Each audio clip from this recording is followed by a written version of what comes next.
But Ed, it's your turn to represent us and try to induct somebody into the Hall of Fame. Who do you have? I don't think that we will be arguing about this one for very long. This artist, I just turned around and looked at my wall of CDs because I still have those, and one just jumped out at me. And we've actually discussed her this evening, and that artist is Toni Braxton. Woo! Again, to me, another no-brainer. When she came on the scene in 1992 with Babyface, those two became like the unstoppable pair. And they launched each other's careers to new heights. Her debut, to me, 5 stars. I've said this before. Her follow-up Secrets, probably like 4.5. Both of those sold almost 10 million apiece. I think they're sitting at like 8 or 9 now. Later albums were great. I think that her Libra album is very underrated. She's an artist that has not put out a bad album yet. She is really one of those ones who crossed over to pop during that era where it was kind of tough to do that, and was one of R&B's biggest faces throughout its last golden era in the mid-90s. She has influenced tons of artists. She continues to influence artists, including her own sister, who sounds just like her. I mean, that's just genetics, but you still, when you hear her, you still think Toni. To me, anyway. So, one of my favorite artists of all time, one of my favorite albums of all time, and her debut. One of the most influential artists of the 90s. She's got my vote. What about y'all? Do I get to go first? Yeah, go ahead. It's Tom. interesting, actually. It's interesting. Outside of her first 2 albums, I feel like you don't hear a ton about The Heat, More Than a Woman, Libra, Pulse. You know, those next 4. Even though they had various degrees of success. I mean, would you guys say those were very good albums? It's hard for me to... More Than a Woman, I remember when they had the Toni Braxton movie on Lifetime, and after the movie they had kind of like a Q&A with her. It was kind of like a little interview. And she talked about how she hated More Than a Woman because she didn't have enough input in it. And by far, that's her weakest album. And it's still a pretty solid album. If it came out today, I'd be like, oh, this is pretty decent. I think those later albums were just hindered because by then there was so much drama and scandal attached to her name that kind of overshadowed it.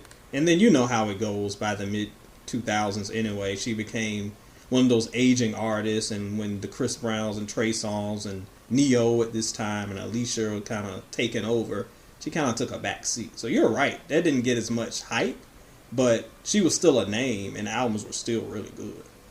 And they sold pretty well for her stance. I want to hear what Kyle has to say. Well, for me, it's a yes, definitely. Fun fact, the Secret album I think I've mentioned on numerous podcasts now, that is the album that I grew up with. It was the Secrets album and it was the Mariah Daydream album. Those were the 2 albums my mom was playing at the time. So that album itself gives me a yes for Toni Braxton. Her debut was great as well.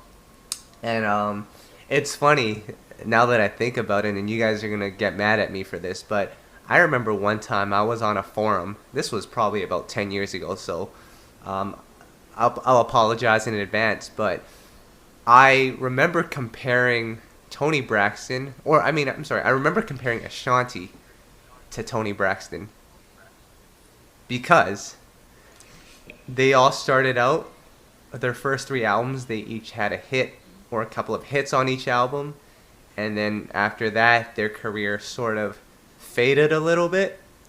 So that was the parallel and the comparison that I was trying to make, and I got killed for that post, let me tell you. I've never seen so much slander in my life. Man, you should. Until you met me, because I would have been there slandering you. The only thing those two have in common is their gender. They got the same chromosome. Besides that, please. Well, hold on a minute. Let me take a closer look here, though. After her first 3 albums, what hit song did she have? That's my point. I'm serious. I know the joint album with Babyface was actually very successful, but I'm looking at at her charting history, and man, as far as hit singles, fell off a cliff. She didn't have one. So we're putting her in the Hall of Fame off of 2 albums. No, definitely not. The Hall of Fame isn't just 2 albums. It's talking about influence. And number one, those 2 albums were extremely influential. And even though the later half of your career wasn't as successful, and you can't really expect it to, there are only like 5 people who sold, like, selling millions of records 8 albums in. Like, they were still respectable. She was still going gold and stuff, so it wasn't bad at all. And as we mentioned, the Love, Marriage, Divorce album still did pretty okay. I don't know if any of those singles charted. Yeah, but even Ashanti had 2 good albums. And I like Ashanti. Yes. Yeah, but what 2 good... No, get me started on Ashanti. Yes. I told y'all last week she had 1 good, but that's a combo for another day. I think 2 Ashanti good actually albums. has more hit records than Toni Braxton, as I'm looking at this Billboard chart. And I'm being dead No, serious. You're right, because there is no accounting for taste. No. Oh, come on. Rihanna got more than all of them. That's another nomination for another day. But, I mean, you guys voted Tony in. I'd probably say yes. But I'm just looking closer. I just like to see, when you break it down, it doesn't appear that she had a lot of success, charting-wise at least, with these final 3 albums. No, she didn't. I'll agree with that. But, I mean, you wouldn't turn away a Mariah, and she's kind of had the same issues. Although Mariah was a higher level artist.